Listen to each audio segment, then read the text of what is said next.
পাড়ার লটিরা কেউ আসে না আমাগো বাড়ি, মনে করে যে আমরা কুটনি কুটনি কথা কই। আমাগো বাড়ি কারো আশাও লাগবি না, আমরা আলাদা আলাদাই থাকবো।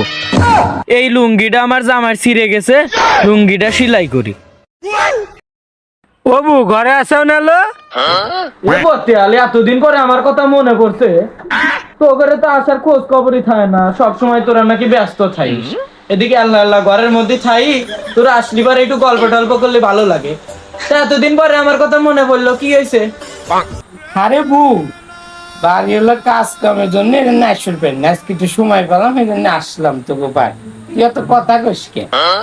মাথাটা খাই যেতেছে, কয়টা উহুন এনে দিল বউ। আয় আইনে দেয়, আমার আবার জামার হলো লুঙ্গিটা ছিঁড়ে গেছে তো বসে বসে সেলাই করতেছিলাম। আয় বয়, তোর কয়টা উহুনি আইনে দেয় আজকে। এলো বুঝার মাথা কি করছিস রে? কোনদিন শ্যাম্পু ট্যাম্পু নিস না নাকি? দেখ তো দেখি আর উমুন মুহুন হয়ে গেছে, কি হয়েছে?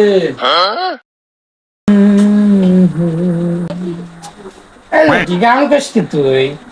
আরে কি যে করিস তুই জানিস না? তোর দুলে ভাই প্রতিদিন রাত্রি আমার গান শিখে করছিস। মনে করতে এত সুন্দর সুন্দর গান পারে তোর দুলে ভাই। আমি তো মনে করছিলাম এই আগের জন্মে মনে হয় যে গায়ক ছিল, মনে কর গায়ক কাসার খান, কিন্তু এবার তো মনে কর যে আমার সেই গান শিখে। তোরে শিখে মনে বুঝছিস? তোর জামাই পারে না নাকি? না আমার মানে গান পারে না, তোর আমার আমি শেখবো। বুঝল মালিক আমার, বুঝল তুই আমার জামাইয়ের কাছ থেকে শিখবি? আমার জামাই পারে না।